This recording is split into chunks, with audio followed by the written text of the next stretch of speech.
السلام علیکم ورحمۃ اللہ۔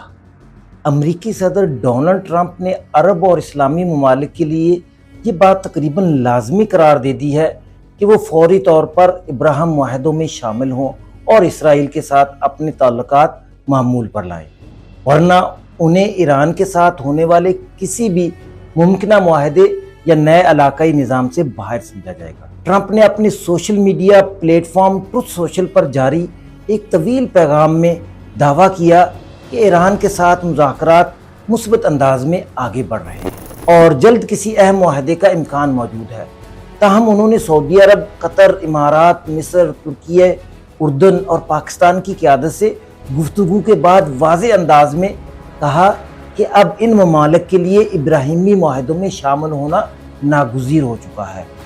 ٹرمپ کے مطابق اگر یہ ممالک اسرائیل کے ساتھ تعلقات قائم نہیں کرتے تو انہیں بدنیتی رکھنے والا تصور کیا جائے گا اور پھر وہ ایران سے متعلق کسی نئے علاقائی معاہدے یا سیاسی ڈھانچے کا حصہ نہیں بن سکیں گے۔ سوال یہ ہے کہ ایسے وقت میں جب امریکہ اور ایران کسی ممکنہ مفاہمت یا سمجھوتے کے قریب دکھائی دے رہے ہیں، ٹرمپ کی جانب سے یہ سخت موقف کیوں اختیار کیا گیا؟ اس کے پس منظر میں دراصل امریکہ کے کئی اسٹریٹجک، سیاسی اور علاقائی مقاصد کار فرما نظر آتے ہیں۔ آئیے ان مقاصد کا جائزہ لیتے ہیں تو شروع کرتے ہیں اللہ کے نام سے۔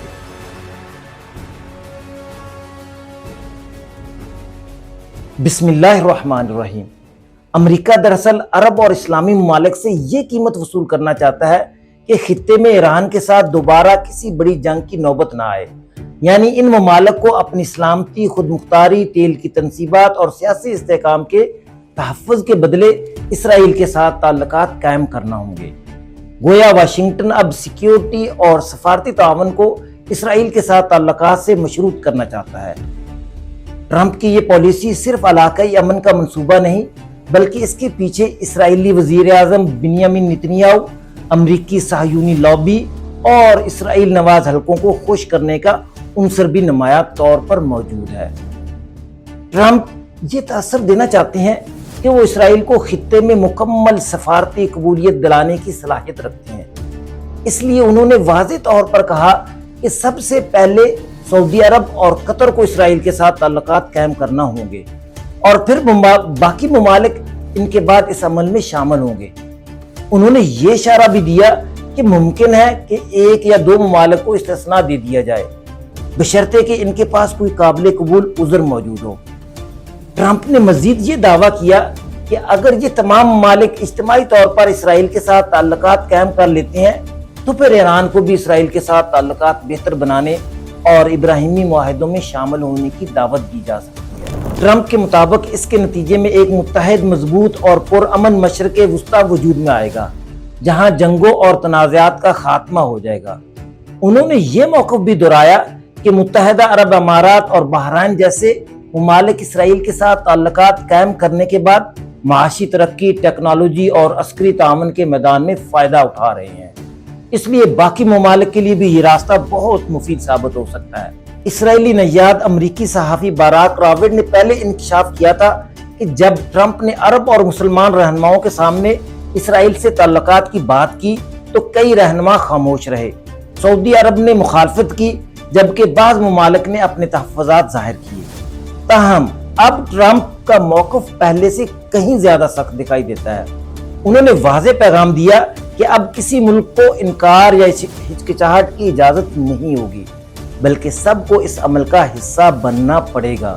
اسی تناظر میں ایک دلچسپ اور اہم بات یہ بھی سامنے آئی کہ ٹرمپ نے اپنی ٹیم اور مشیروں کو ہدایت دی ہے کہ سعودی عرب، قطر، مصر، ترکیہ، اردن اور پاکستان کے لیے ضروری دستاویز تیار کی جائیں تاکہ ان ممالک کے اسرائیل کے ساتھ ممکنہ معاہدوں کی راہ ہموار کی جا سکے۔ در حقیقت ٹرمپ اس وقت جنگی اور اسٹریٹجک ناکامیوں کے بعد کسی نہ کسی صورت ایک اسٹریٹجک فتح کا اعلان کرنا چاہتے ہیں۔ اصل منصوبہ یہ تھا کہ اگر امریکہ اور اسرائیل ایران کے خلاف جنگ میں فیصلہ کن کامیابی حاصل کر لیتے تو اسی کامیابی کے نتیجے میں پورے خطے میں اسرائیل کے ساتھ تعلقات معمول پر لانے کا عمل تیزی سے آگے بڑھایا جاتا، لیکن صورتحال اس کے برعکس رہی۔ امریکہ اور اسرائیل نہ صرف مطلوبہ کامیابی حاصل نہ کر سکے بلکہ کئی حوالوں سے انہیں اسٹریٹجک نقصان بھی برداشت کرنا پڑا۔ چنانچہ اب وہ خطے کے ممالک پر دباؤ ڈال کر اسرائیل کو سفارتی فوائد دلوانا چاہتے ہیں تاکہ عسکری ناکامی کو سیاسی کامیابی میں بدلا جا سکے۔ اسی پس منظر میں امریکی سینیٹر لنڈسی گراہم نے سعودی عرب، قطر اور پاکستان کو ایک سخت پیغام دیتے ہوئے کہا کہ انہیں توقع ہے کہ یہ ممالک صدر ٹرمپ کی تجویز کے مطابق ابراہیم معاہدوں میں شامل ہوں گے، اور اگر انہوں نے ایسا نہ کیا تو امریکہ کے ساتھ ان کے مستقبل کے تعلقات پر سنگین اثرات مرتب ہو سکتے ہیں۔ ان کے مطابق تاریخ ایسے فیصلے کو ایک بڑی غلطی کے طور پر یاد رکھے گی۔ واضح رہے کہ لنڈسی گراہم ایک معروف امریکی سینیٹر، ریپبلکن سیاستدان اور امریکی خارجہ و دفاعی پالیسی کے اہم حامیوں میں شمار کیے جاتے ہیں۔ وہ خاص طور پر اسرائیل کی مضبوط حمایت، سخت خارجہ پالیسی اور فوجی معاملات پر اپنے واضح موقف کی وجہ سے جانے جاتے ہیں۔ لنڈسی گراہم امریکی سیاسی حلقوں میں ان شخصیات میں شامل ہے جو مشرق وسطیٰ میں امریکی اثر و رسوخ، اسرائیل کے دفاع اور ایران کے خلاف سخت پالیسیوں کے حامی سمجھے جاتے ہیں۔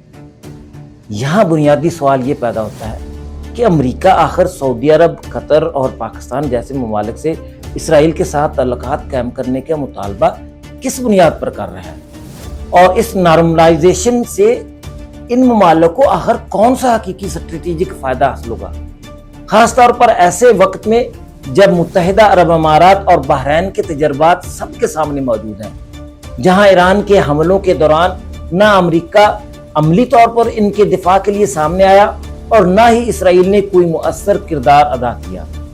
حقیقت یہ ہے کہ امریکہ اپنی اسٹریٹجک ناکامی کو سیاسی کامیابی میں تبدیل کرنے کی کوشش کر رہا ہے۔ اسرائیل کو معاشی نقصان پہنچا، اس کی دفاعی ساکھ متاثر ہوئی، جبکہ دوسری طرف ایران نے اپنی میزائل صلاحیت، خطے میں اثر و رسوخ اور آبنائے ہرمز جیسے اہم سمندری راستے پر اپنی اہمیت کو مزید نمایاں کر دیا۔ یہی وجہ ہے کہ واشنگٹن اب ایک نئے علاقائی اتحاد کی تشکیل چاہتا ہے جس کی قیادت امریکہ کے ہاتھ میں ہو اور جس میں سعودی عرب مرکزی کردار ادا کرے۔ اس اتحاد کا مقصد ایران کے خلاف ایسا اسٹریٹجک محاذ قائم کرنا ہے جو صرف فوجی کارروائیوں کے بجائے سیاسی، دفاعی اور معاشی دباؤ کے ذریعے زیادہ مؤثر ثابت ہو۔ امریکہ اب براہ راست اور مہنگی جنگوں کے بجائے اپنے اتحادیوں کے ذریعے خطے میں اپنا اثر و رسوخ برقرار رکھنا چاہتا ہے۔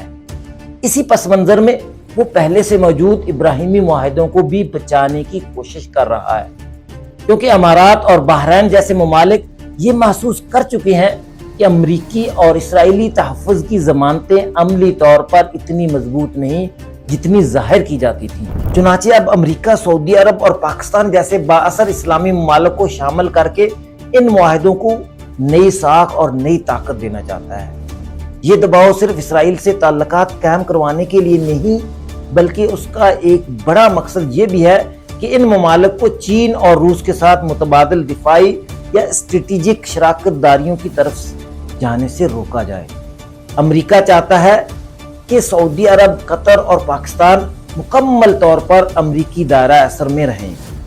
سعودی عرب کو مبینہ طور پر یہ پیشکش دی جا رہی ہے کہ اسے نیٹو جیسا دفاعی معاہدہ دیا جائے گا، ایران کے خلاف امریکی تحفظ حاصل ہوگا، اسے خطے کا مرکزی قائد تسلیم کیا جائے گا، جبکہ خربوں ڈالر کی سرمایہ کاری، جدید ٹیکنالوجی، مصنوعی ذہانت اور سول جوہری پروگراموں میں تعاون بھی فراہم کیا جائے گا۔ جبکہ قطر کو یہ باور کرایا جا رہا ہے کہ اس کے علاقائی ثالثی کردار کو مزید مضبوط اور عالمی سطح پر تسلیم شدہ بنایا جائے گا، جبکہ اس کی سلامتی کی ایسی ضمانت دی جائے گی کہ مستقبل میں اسے کسی نئے حملے کا یا دباؤ کا سامنا نہ کرنا پڑے۔ جہاں تک پاکستان کا تعلق ہے تو اس کے زیادہ تر مسائل معاشی اور اسٹریٹجک نوعیت کے ہیں۔ اسی لیے امریکہ کی کوشش یہ ہے کہ اسلام آباد کو واشنگٹن اور ریاض کا ایک مضبوط اسٹریٹجک اتحادی بنایا جائے تاکہ اسرائیل کے ساتھ تعلقات قائم کرنے کے بدلے اسے مالی، دفاعی اور سیاسی حمایت حاصل رہے۔ ماضی میں UAE کی جانب سے پاکستان سے اچانک $3 ارب واپس لینے کا واقعہ بھی بعض حلقوں کے مطابق ایک طرح کا امریکی اور اسرائیلی دباؤ تھا تاکہ بعد میں پاکستان پر اسرائیل کے ساتھ تعلقات قائم کرنے کے لیے دباؤ بڑھایا جا سکے۔ اسی طرح دفاعی شراکت داریوں کے ذریعے اسلام آباد کو ایک خاص اسٹریٹجک کردار ادا کرنے کی بات بھی کی جا رہی ہے، لیکن اس کے پیچھے ایک اہم مقصد یہ ہے کہ پاکستان کو چین اور روس کے مزید قریب جانے سے روکا جائے، خصوصاً ایسے وقت میں جب پاکستانی عسکری قیادت کے چین کے ساتھ تعلقات مسلسل مضبوط ہو رہے ہیں۔ مجموعی طور پر امریکہ یہ تاثر دینا چاہتا ہے کہ ابراہیمی معاہدے صرف اسرائیل سے تعلقات قائم کرنے کا معاملہ نہیں، بلکہ خطے میں امریکی قیادت کے تحت ایک نئے سیاسی، دفاعی اور معاشی نظام کی تشکیل کی کوششیں ہیں۔ تاہم ٹرمپ کے ان خوابوں کے مقابلے میں زمینی حقائق خاصے مختلف دکھائی دیتے ہیں۔ سعودی عرب، قطر اور پاکستان وہ ممالک ہیں جو اس وقت اسرائیل کے ساتھ تعلقات قائم کرنے کی امریکی مطالبات کو قبول نہیں کریں گے۔ اس کی وجہ صرف فلسطینی مسئلہ یا اخلاقی موقف نہیں، بلکہ یہ حقیقت بھی ہے کہ ان ممالک نے دیکھ لیا ہے کہ امریکہ اور اسرائیل ایران کے خلاف جنگ میں فیصلہ کن کامیابی حاصل نہیں کر سکا۔ یو اے ای کی مثال ان کے سامنے موجود ہے، جو ایران کے حملوں کے دوران خود کو غیر محفوظ محسوس کرتا رہا، جبکہ مغربی حمایت عملی سطح پر بہت محدود دکھائی دی۔ اسی لیے اب خطے کے کئی ممالک کے لیے مسئلہ صرف اخلاقی ہچکچاہٹ کا نہیں، بلکہ اپنی سلامتی، بقا اور مستقبل کے توازن کا بھی ہے۔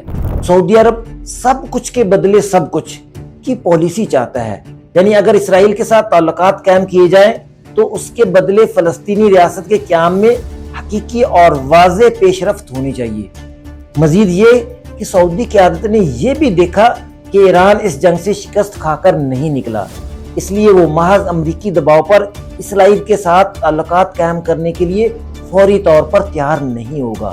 قطر بھی دوحہ میں اسرائیلی کارروائیوں کے بعد مغربی یا اسرائیلی ضمانتوں پر مکمل اعتماد نہیں کر سکتا، اسی لیے قطر اب اپنے تحفظ اور علاقائی توازن کے لیے اسلامی اور علاقائی اتحادوں کی طرف دیکھ سکتا ہے۔ یہاں ترکیے کا کردار بھی اہم ہو جاتا ہے، جو خود کو ایک علاقائی محافظ اور اسٹریٹجک اتحادی کے طور پر پیش کر رہا ہے۔ ترکیے دفاعی صنعت، میزائل پروگرام اور ڈرون ٹیکنالوجی میں تیزی سے سرمایہ کاری کر کے خطے میں امریکہ اور اسرائیل کے متبادل کے طور پر اپنی جگہ مضبوط بنانے کی کوشش کر رہا ہے۔ جہاں تک پاکستان کا تعلق ہے تو فلسطینی ریاست کے قیام کے بغیر اسرائیل کو تسلیم کرنا پاکستانی عوام، مذہبی حلقوں اور قومی بیانیے کے لیے ایک سرخ لکیر کی حیثیت رکھتا ہے۔ اسی لیے کوئی بھی پاکستانی حکومت ایسا قدم اٹھانے سے گریز کرے گی، کیونکہ اس کے نتیجے میں شدید عوامی رد عمل اور سیاسی بحران پیدا ہو سکتا ہے۔ آخر میں اہم سوال یہ ہے کہ کیا امریکہ کی یہ دھمکیاں حقیقتاً مؤثر ہیں؟ حقیقت یہ ہے کہ یہ زیادہ تر سیاسی دباؤ اور نفسیاتی حربے معلوم